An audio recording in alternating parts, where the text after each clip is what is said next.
Let's get into what something that really bugs the living crap out of me. It's You hear this oftentimes. It's someone will say, I'm in a bulk, or I'm in a I'm doing a mini bulk. Well, back in the day when I was competing many years ago, my generation is completely different than the generation right now, but we would call that the off season. So, you would engage in a preparation process in the quest to prepare for a competition. And speaking for myself, I'm a very systematic person. I'm a very organized. I love to plan, so I would progressively plan to come down slowly into the the place where it was time to go for it for the show. I would never allow myself to go over a certain percentage of body fat in the off season, and that would give me a good general idea of when I needed to start prep. I would start. I would sometimes do what's called a pre-prep. It's basically like getting yourself ready for the hard stuff, but the in the process of doing so, you end up dropping down. Your body composition changes as the months go down, approaching the show, and things change as you go. If you're doing everything correct.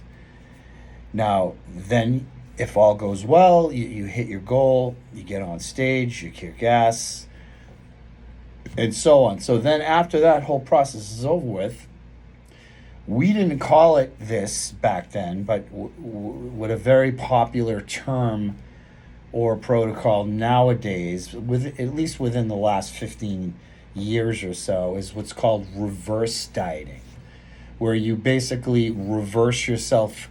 You slowly ramp back up in reverse order from the initial process of getting down into contest shape. And that's actually a very wise thing to do. We back then didn't use that terminology, but it's something that I have used with competitive clients for decades, basically. I was doing it anyway. I was basically having them revert back to a point in time in the prep process plan, because I always do it in an organized way. Every month I change things, and I would have them go back to, say, 8 weeks out when things really started to get strict, and then reverse into the one before that, and so on. And so their body would slowly acclimate because if you don't do that, you jump right out of the off the stage, and it's mandatory. Not, I want to say mandatory. It's common practice after a show to go out and eat like a shit ton of carbs, shit food, whatever you've been craving, and that's normal. And I'm not telling anybody not to do that, but just that day, because if you continue on with that, your body's in a very sensitive state, and you're gonna end up screwing things up, because your body's all out of whack hormonally. You're depleted, you're dehydrated. It's not healthy to go from 5% body fat to one year, me like an idiot, because I've done all the stupid shit too. One year I put on 38 pounds in 2 weeks after a show from just eating like crazy.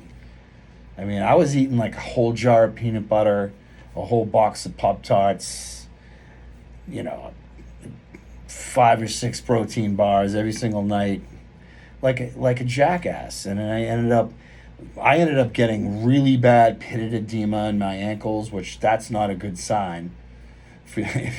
That's congenital heart disease right there. So It's not healthy. So you gotta do it in a systematic and an intelligent way. You got to back out of the protocol to allow yourself to slowly put the weight back on, and then in that process, your hormones are slowly starting to revert back to balanced. Because when you're lean for a show, everything's out of whack hormonally. So then at that point, then we would go into what's called our off season. And that at that point, speaking for myself, I would then allow myself to put on a net amount of weight in the months after the show, usually for about 4 to 6 months, half the year. In that time, I would, of course, change my training protocol around. I would be focusing on working on the weak points that I needed to work on, and and try to put back on some muscle, because in the prep process, getting down to critically low levels of body fat, you're gonna lose some muscle, regardless if you're doing it naturally or otherwise. You're gonna lose some muscle. So you want to put all that back on, which then, of course, is going to help get your hormones back to normal. So in that off season, I wasn't eating like an asshole. I was still eating in an organized way, but I was eating more, and I was keeping myself within a maintenance level of calories. A maintenance level, not taking down 5, 6, 7,000 calories a day. That's ridiculous. Now, that's what people do now. They go in a bulk. First of all, a bulk means in surplus, which means, quote, getting fat as fuck. Because you're gonna put some fat back on, and that's okay. You want to do that so your hormones can get balanced again. But having more fat on your body doesn't mean you're going to put muscle on not more efficiently. In fact, it's going to do the opposite. The fatter you get, the lower your testosterone level goes, and the higher your estrogen level goes. The higher your estrogen level goes, the more enzymes that get created, one called aromatase, we all know about that. That takes testosterone, converts it into estrogen, and now you have an increased estrogen level. And it's a vicious cycle. It's put on fat, higher estrogen, put on fat, higher estrogen, and so on. So your ability to actually put more muscle on is less the fatter you get.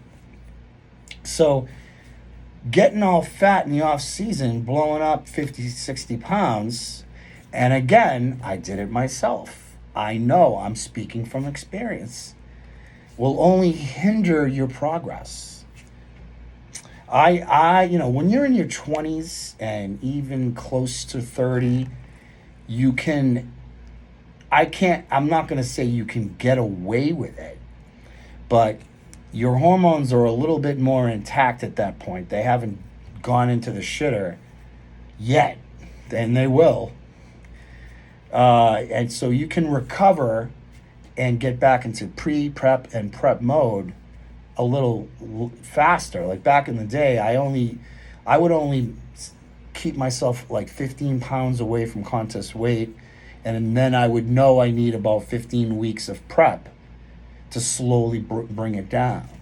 If you blow up like 50, 60 pounds, like I've done, like an idiot, you're going to have to really double time it and really crank out a lot of extra cardio. You're going to have to starve yourself even more, because let's be honest, it's going to require being in a caloric deficit, and there are times where you're fucking starving and you can't cheat. You can't eat like shit.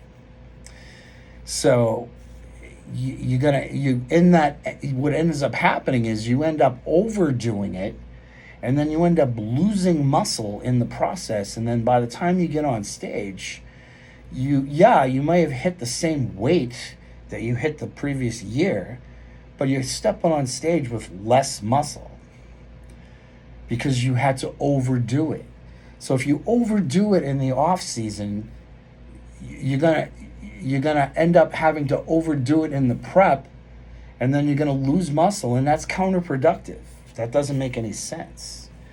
So another thing that really bugs the shit out of me is, and look, no one's gonna like what I have to say now, and I mean no disrespect to any coaches that are out there, but you shouldn't, if you're in the off season, or if you want to call it a bulk, whatever, there's no reason why you should be having a cheat meal, or God forbid, 2 cheat meals in a week. You're already fat. You're already chunked out and fat and bloaty. Why the fuck would you go and eat a bunch of fucking McDonald's or whatever and get fatter? The whole cheat meal thing was created by us bodybuilders and fitness people when we're in contest prep and we're depleted, mentally we're drained. The cheat meal would give us something to look forward to the end of the week. There was a point in time where people started calling it a refeed, which that's probably a better way of describing it. You refeed all your glycogen stores, that gets your brain function back, fills you up a little bit, and that's it. Once a week, 1 meal, and that's it. But you shouldn't be doing that in the off season. You're already getting fat.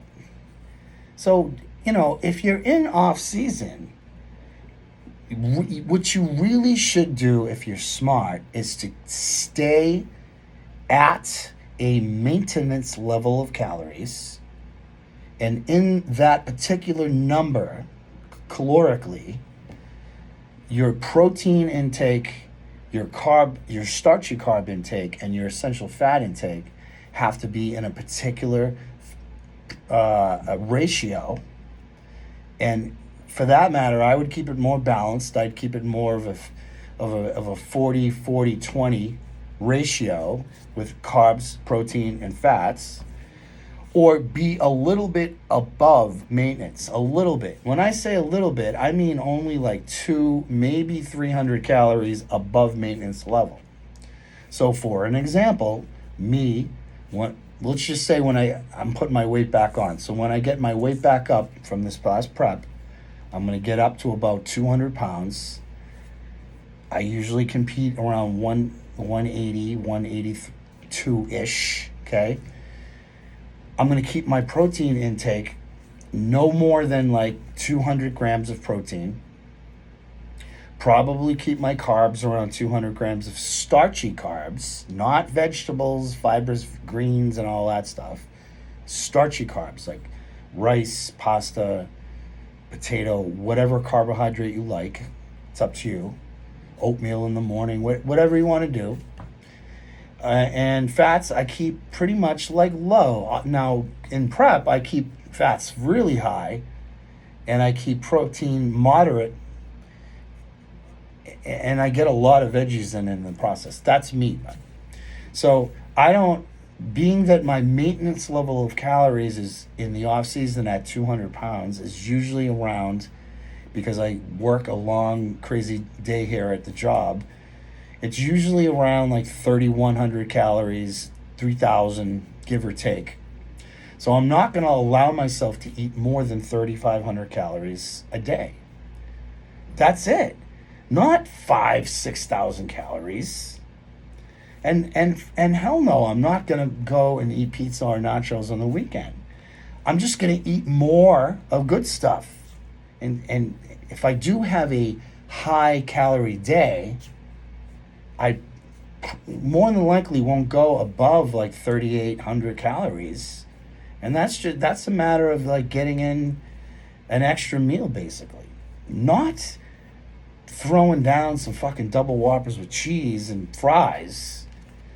You're just getting more fat, and you're fucking up your chances of putting on more muscle. So I know no one wants to hear that because they want to still go eat their shit food. I see it online all the time. If you just came out of a show and you've blown up like 20, 30 pounds from your contest weight, you've put on quite a bit of fat. And you're thinking, oh, I can take that off for the next show. Next show, I'll take that right off. Can you? Yeah, you definitely can, but you're going to have to kill yourself to do it. And if you keep eating like those shit meals, those cheat meals, first of all, what are you cheating on? You're already eating a shit ton of calories. Why is it that you need to reward yourself? You're not sacrificing anything. I don't want to keep saying fat as fuck. You've put on some fat, as you should have. But if you've overdone it, and you're fat as fuck, there's no reason why you should have a cheat meal. All right, so my recommendation to you is off season, or if you want to call it a bulk, whatever you want to call it, eat at a maintenance level of calories. Now, how do you establish that number? It's simple. An easy way to do it would be take your body weight. Let's just say currently right now I'm 185, right? Add a 0 to the end of the 185. 1,800 calories is what's called my basal metabolic rate. Your resting metabolic rate, basal metabolic rate, same thing, is the very foundation of calories that is burned in a 24-hour period. If I just sat in this fucking chair and I didn't do a fucking thing for 24 hours, I'd burn 1,800 calories. All that is determined by your body composition, what your lean muscle mass is. That's the amount of muscle that you have on your body at 0% body fat. And then now on top of those numbers, you have what's called your thermo effect of activity. That's the amount of calories you add to that resting metabolic rate number. And that's your workouts. That's your job, running around, doing crazy. Like I'm on my feet all day long here, 12 hours a day, running around. I'm probably just as physical with my clients in the workouts as they are. So by the end of the day, I've burned a lot of extra calories. So you're adding on those activity calories to your resting metabolic rate. And then on top of that, you have what's called your thermo effect of feeding. Believe it or not, the meals that you're eating, in the process of digestion and assimilation, you're burning a certain amount of calories. That number has to be accounted for as well. So with all that accounted for and added up, you have the amount of calories that you burn on a daily basis, which is always different, by the way, because some days you're not as active. Some days, instead of having 8 clients, I only have 3 or 4 clients. I'm not running around as much. Some days I don't do cardio, I just do weights. You got to deduct those calories and so on. So it's always up and down. So your maintenance level of calories is always up and down. So at that particular amount of that number, your maintenance calories, you got to factor in the macro ratios. All right, so my caloric intake, my daily caloric maintenance calories is currently around like 2,900 calories. Just throw that number at you. So then you just do the math. 50% of 2,900, that's the calories that you're getting from your protein. Well, let's go with 40%. from protein, 40% of that 2,900 for starchy carbs, and then 20% of that 2,900 for fats. There's your numbers, right? Don't follow just the calories. You gotta have to, if you factor in the macros, protein, starchy carbs, fats, you will get that overall number. Now, if you're looking to put on a few pounds and put in that process, put on some muscle, what you do then is you got to add a couple of extra 100 calories in there, but that's it. Not taking down a box of Pop-Tarts before bed like I did that many years ago. Not going to McDonald's or Burger King or Wendy's or Chipotle or whatever. No, you're in the off season. You do that shit when you're getting ready for competition. Or in my case, over the last many years, I just prep for a point in time like it's a show in that process. And then at some point, I cut the cheat meal out, like usually 8 weeks before. And it's just super strict for the last 8 weeks. So that's that. Talking about the bulk, whatever you want to call it, don't do that. You're only going to screw yourself up if you do that. Keep it cool, slightly above maintenance, maybe. Right? And don't have the shit meal. There's no reason why first of all, you didn't earn the reward meal anyway. You're already eating in excess. So I know people aren't going to want to hear that, but it's the truth. If you want to be a fat fuck, male or female, whatever, fat fuck, that's on you, but you're going to pay for it when it comes time to pay the bills, if you say, in a matter of speaking. When it's time to pay the rent, you got to come up with the cheese. So don't let all the cheese get on your body. All right, that's it for video 1, my first one here on Patreon. The next one I do, we're going to dwell more specifically into the exercise science of things. All right, thank you very much for subscribing.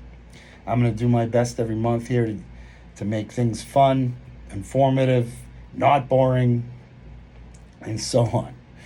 All right, I'll talk to you all very soon. It was very, very awesome talking to you. I'll talk to you soon.